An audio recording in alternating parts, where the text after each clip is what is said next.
Structure खत्म हो गई। अब हेडिंग डालिएगा denaturation of protein. Denaturation of protein, दो टॉपिक और प्रोटीन से बचे हैं। आज के इस लेक्चर में पूरा का पूरा प्रोटीन आपका खत्म हो जाएगा। बस ये डीनेचुरेशन, इसके बाद लास्ट हेडिंग रहेगी रीनेचुरेशन। तो आगे लिखेगा यहाँ पे डीनेचुरेशन ऑफ प्रोटीन। इसको समझिए एक्चुअल में डीनेचुरेशन क्या होता है। वैसे मैं जब शुरू कर रहा था लेक्चर तभी मैं इसके बारे में थोड़ा सा आपको बताया था। तो अब इसके आप एग्जाम्पल के जरिए पहले समझने की कोशिश करिए। आप पनीर तो जरूर खाए होंगे, लगभग महीने में तो खा ही लेते होंगे पनीर। तो पनीर अगर आप खाए हैं तो सोचिए पनीर बनी कैसे होगी। तो पनीर बेसिकली प्रोटीन का ही डीनेचर्ड फॉर्म होता है, means denaturated form of protein in milk. यानी कि जब दूध को आप देखते हैं गरमाया जाता है विद एन एसिड, उसमें एसिड को मिला करके, तो वो दूध क्या होता है फट करके वहाँ पे कोआगुलेट होकर के, प्रेसिपिटेट होकर के, थक्का जमा करके चीज यानी कि प्रोटीन का फॉर्म ले लेता है। यानी कि फाइब्रस प्रोटीन बन जाता है, ग्लोबुलर से फाइब्रस बन जाता है। आपको मैंने दोनों पढ़ाया था ना कि ग्लोबुलर क्या होता है और फाइब्रस क्या होता है। तो ग्लोबुलर में मैंने बताया था कि ये थोड़ा सा as compare to fibrous hard नहीं होता है, थोड़ा मुलायम होता है।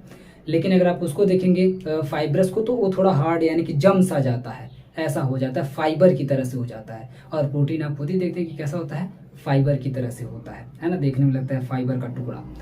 तो बेसिकली ये आप देखेंगे तो ये डीनेचर्ड फॉर्म होता है प्रोटीन का, ठीक है। लैक्टो एल्ब्यूमिन नाम का एक प्रोटीन होता है, लैक्टो एल्ब्यूमिन नाम का एक प्रोटीन होता है दूध के अंदर। जब आप उसको हीट करते हैं तो हीट करते, क्योंकि अभी मैंने आपको पढ़ाया था इसके पहले कि proteins are sensitive with heat. यानी कि अगर प्रोटीन को आप हीट करते हैं तो प्रोटीन में कुछ चेंजेस आ जाएंगे ऑटोमेटिकली, क्योंकि प्रोटीन्स भले ही बहुत बड़े बड़े हैं लेकिन थोड़ी सी भी हीट मिलने पर वो अपने आप को चेंज कर लेते हैं, अपने स्ट्रक्चर को बदल लेते हैं, अपने आप को डीनेचर्ड कर देते हैं।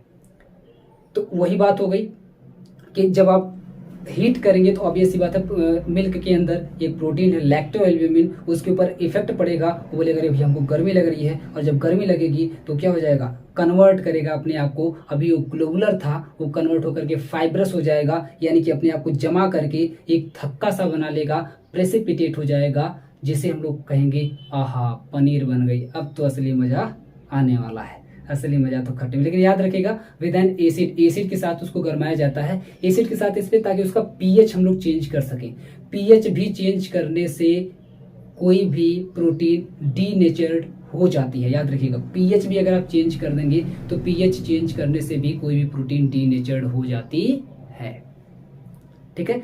पीएच चेंज करने से आप एक पॉइंट और इसी में ऐड कर लीजिए, क्योंकि जब आप पीएच को एकदम बैलेंस करते हैं तो आप देखेंगे कि मैंने आइसोइलेक्ट्रिक पॉइंट जब मैं शुरू किया था इस चैप्टर को, यूनिट 2 को, तभी मैं पढ़ाया था आइसोइलेक्ट्रिक पॉइंट पहले ही लेक्चर में। तो आइसोइलेक्ट्रिक पॉइंट में मैंने आपको पढ़ाया था कि आइसोइलेक्ट्रिक पॉइंट बेसिकली क्या है, वो पीएच वैल्यू का ही एक ऐसा पॉइंट है जिस पर कोई प्रोटीन अपने आप को मैग्नेटिक फील्ड से दूर कर लेती है। मीन्स मैग्नेटिक फील्ड का इफेक्ट प्रोटीन के ऊपर जहाँ पे नहीं पड़ता है, ऐसे पॉइंट, ऐसे पीएच वैल्यू वाले पॉइंट को बोलते हैं आइसोइलेक्ट्रिक पॉइंट। और मजे की बात यह है कि आप देखेंगे जो प्रोटीन का डीनेचुरेशन होता है वो भी एक्चुअली इसी पॉइंट के लगभग करीब में होता है, यानी कि आइसोइलेक्ट्रिक पॉइंट के लगभग करीब में ही होता है आपका डीनेचुरेशन ऑफ प्रोटीन।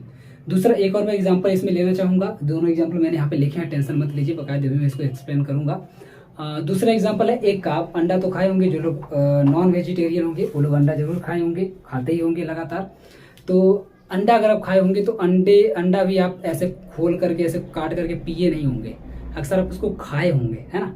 अंडा अगर आप बेसिकली उसको तोड़ेंगे तो उसके अंदर लिक्विड फॉर्म में होता है उसको, लेकिन आप पिए नहीं होंगे, आप उसको पहले हीट किए होंगे, है ना। आप शॉप पे भी जाएंगे तो लोग पहले हीट करके रखे रहते हैं, इसके बाद जब हीट कर देते हैं इसके बाद उसको छील लेते हैं। छीलने के बाद देखते हैं उसमें से जो अभी लिक्विड फॉर्म में था वो जम करके एक सॉलिड फॉर्म में हो जाता है, जिसको फिर इजीली हम लोग काट करके फिर उसको पका करके खाते हैं। कुछ लोग वैसे भी खा जाते हैं। तो ये बेसिकली पका कैसे, मतलब सॉरी ये सॉलिड बना कैसे? तो सॉलिड बना इसी कोआगुलेशन, इसी प्रेसिपिटेशन की वजह से। उसका थक्का इसीलिए जमा क्योंकि वो प्रेसिपिटेट हो गया, क्योंकि उसके अंदर एक प्रोटीन थी और उस प्रोटीन का नाम था ग्लोबिन प्रोटीन। ग्लोबिन का नाम आप सुने होंगे, सॉरी एल्ब्यूमिन प्रोटीन, ग्लोबिन तो उसमें हीमोग्लोबिन होता है। एल्ब्यूमिन प्रोटीन, एल्ब्यूमिन प्रोटीन इसमें क्या किया, ध्यान दीजिएगा दोनों का नाम लगभग सेम है। उसमें दूध में है लैक्टो एल्ब्यूमिन, जबकि आप अंडे में देखेंगे तो अंडे में सिर्फ एल्ब्यूमिन नाम का प्रोटीन होता है। ये जो एल्ब्यूमिन नाम का प्रोटीन है ये तो बहुत ही सेंसिटिव होता है हीट पर। थोड़ा भी आप हीट करेंगे तो जो भी उसके साथ लिक्विड रहेगा सबको जमा के एकदम उसका सॉलिड बना देगा, ठीक है।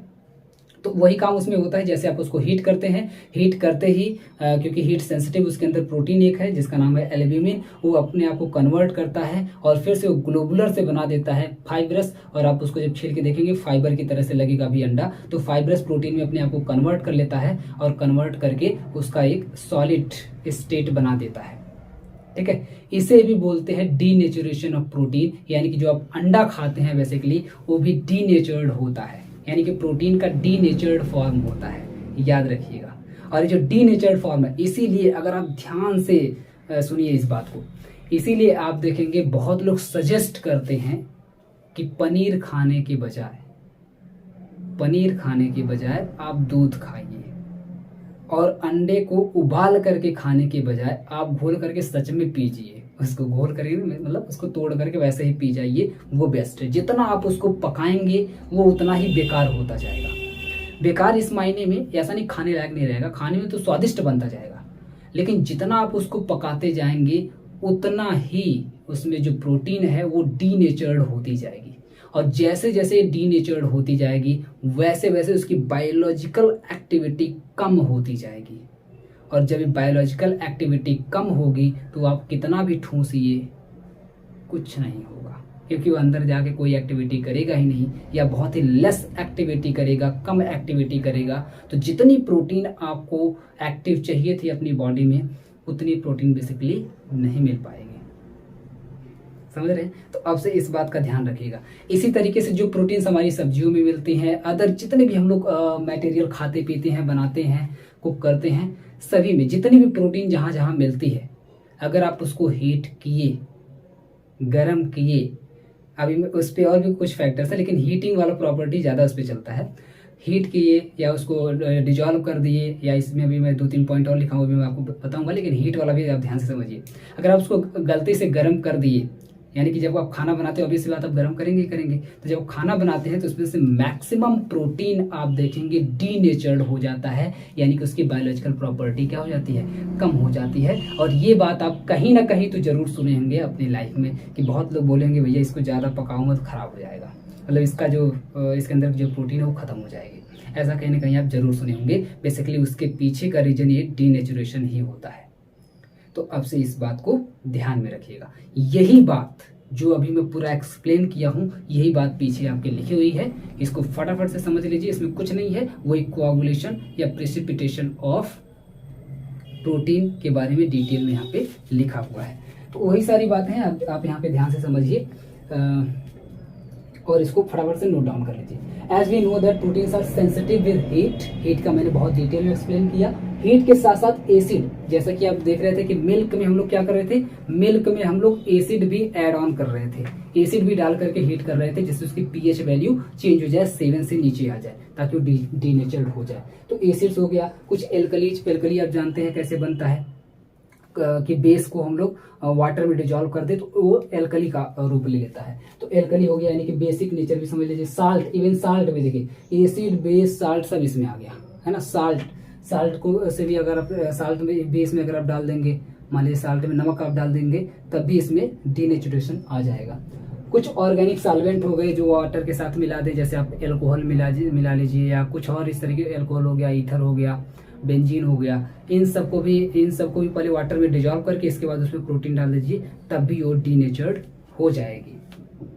तो ये सबके साथ यहाँ पे ये सेंसिटिव होती है। अब इस पॉइंट को आप ध्यान से याद रखिएगा, ये पॉइंट जहाँ जिनके यहाँ रिटेन होने वाला है वो लोग इन सभी पॉइंट को अपने एग्जाम में मेंशन जरूर करेंगे, क्योंकि इन्हीं पॉइंट्स पर आपको मिलने वाला है नंबर।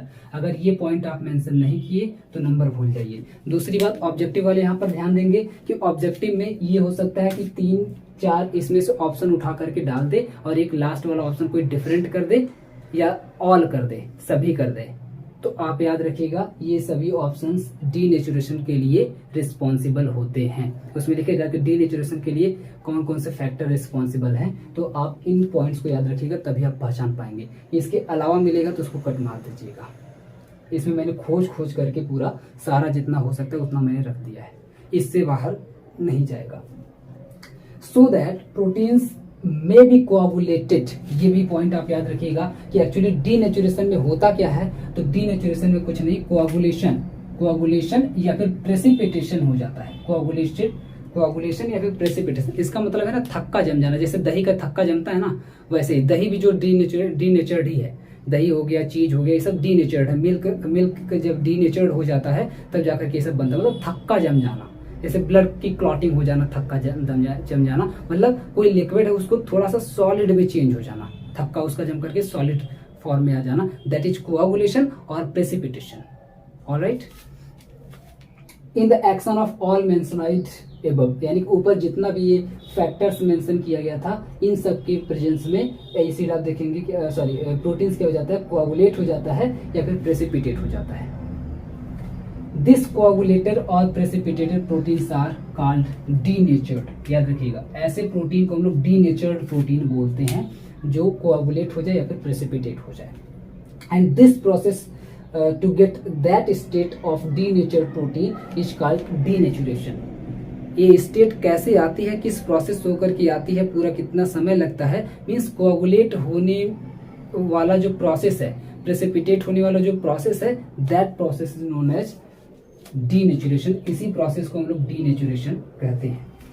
ठीक है, यानी कि आप अंडे को गर्म किए, ला करके आप पानी में डाल करके उबालने लगे, उबालते समय, बॉयल करते समय आप देखेंगे लगभग 10-15 मिनट में वो धीरे धीरे कोआगुलेट हो जाएगा और कोआगुलेट होकर के वो सॉलिड फॉर्म में कन्वर्ट हो जाएगा। यही जो प्रोसेस है ना उसके अंदर कोआगुलेशन का, that process is known as denaturation. और उसके अंदर जो फिर एल्ब्यूमिन निकलेगा व्हाइट कलर का, जो व्हाइट कलर का उसके अंदर होता है ना, वही एल्ब्यूमिन प्रोटीन है, याद रखिएगा। पीला वाला नहीं, जो व्हाइट वाला होता है ना, वही एल्ब्यूमिन प्रोटीन होता है उसके अंदर, एक के अंदर। ठीक है, तो ध्यान दीजिएगा। इसीलिए आप देखेंगे ना बहुत लोग उसमें से ऐसे ही होते हैं जो सिर्फ व्हाइट वाला खाते हैं, खोज करके व्हाइट वाला खाएंगे, बाकी पीला वाला छोड़ देते हैं, कहते हैं इसी में प्रोटीन है। एल्ब्यूमिन प्रोटीन अक्सर वही होता है जो व्हाइट वाला होता है इसमें अंडे में। तो अभी ऐसे व्हाइट वाला सिर्फ खाना स्टार्ट कर दीजिए, वो भी कोशिश करिए ऐसे पी जाइए बिना उसको हीट किए, या बहुत मिनिमम हीट करिए, बहुत मिनिमम हीट है ना, थोड़ा सा हीट टाइप हो जाए निगल लीजिए अगर आपको उसका पूरा फायदा लेना है तो उसे ही डीनेचुरेशन बोलते हैं। इसके कुछ की पॉइंट्स, इंपॉर्टेंट पॉइंट्स यहाँ पे नोट कर लीजिए। पहला, जैसे denaturation results in the loss of biological activity. देखिए तीनों पॉइंट जो मैंने लिखे ना बेहद इंपॉर्टेंट है, यहाँ से क्वेश्चन बनेगा ही बनेगा, याद रखिएगा। तो denaturation in the loss, results in the loss of biological activity, इसकी वजह से बायोलॉजिकल एक्टिविटी जो मैं भी एक्सप्लेन कर रहा था वो कम हो जाती है, यानी उसको आप खाएंगे तो उससे ज्यादा लाभ आपको नहीं मिल पाएगा। And denaturation occurs near the isoelectric point, यानी कि आइसोइलेक्ट्रिक पॉइंट के लगभग आसपास में ही डीनेचुरेशन होता है अक्सर। And it does not effect primary structure but bring some changes in the secondary and tertiary structure. ये थोड़ा लेस इंपॉर्टेंट, लेकिन आप याद रखिएगा कि ये प्राइमरी स्ट्रक्चर पे कोई चेंज नहीं डालता है, लेकिन सेकेंडरी और टर्शियरी स्ट्रक्चर को बदल देता है। अगर मान लीजिए कोई प्रोटीन ऐसी है जिसकी प्राइमरी स्ट्रक्चर यानी थ्रेड लाइक स्ट्रक्चर है, तब उसकी स्ट्रक्चर चेंज नहीं होगी, वैसी की वैसी रहेगी, प्राइमरी की प्राइमरी रहेगी। लेकिन अगर कोई प्रोटीन सेकेंडरी स्ट्रक्चर वाली है, यानी कि अल्फा है या बीटा प्लेटेड है, अल्फा हेलिक्स या बीटा प्लेटेड है, तब भी चेंज हो जाएगी। या टर्शियरी है, यानी कि एक ही स्ट्रक्चर को की जलेबी छानी गई है तो जलेबी भी पिघल जाएगी। ठीक है, लेकिन अगर प्राइमरी है तो कोई चेंज नहीं आएगा, क्वाटनरी है तब भी थोड़ी बहुत चेंज उसमें आ जाएगा। एग्जाम्पल पे आते हैं, तो एग्जाम्पल वही मैंने लिख दिया है कि coagulation of albumin in egg on heating and coagulation of lactalbumin in milk on heating with an acid to form cheese. ये दोनों ही एग्जाम्पल बहुत इंपॉर्टेंट है, दोनों एग्जाम्पल हो सकता है आपसे अलग से आपके एग्जाम में पूछ ले ऑब्जेक्टिव वाले। बाकी जो सब्जेक्टिव वाले हो तो पूरा का पूरा छापेंगे यहाँ से यहाँ तक एग्जाम में, अगर डीनेचुरेशन आ गया तो। शॉर्ट में आएगा तो यहीं तक लिख के छोड़ दीजिएगा, लॉन्ग में आएगा तो पूरा छाप के आइएगा, ठीक है।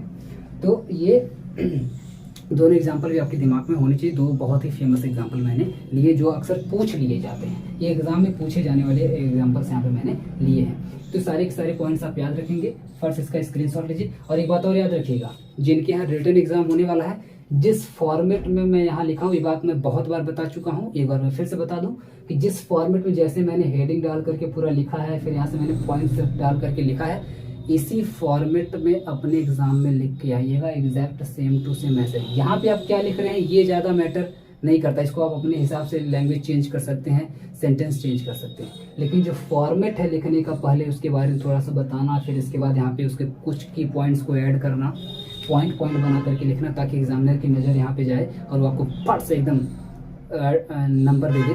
तो इस तरह से इसी फॉर्मेट में आप लिखने की कोशिश करिएगा अपने एग्जाम के अंदर, अगर आपको अच्छा नंबर चाहिए तो। क्लियर है? तो जल्दी से आप इसका स्क्रीनशॉट लीजिए। फिर आते हैं रीनेचुरेशन पर।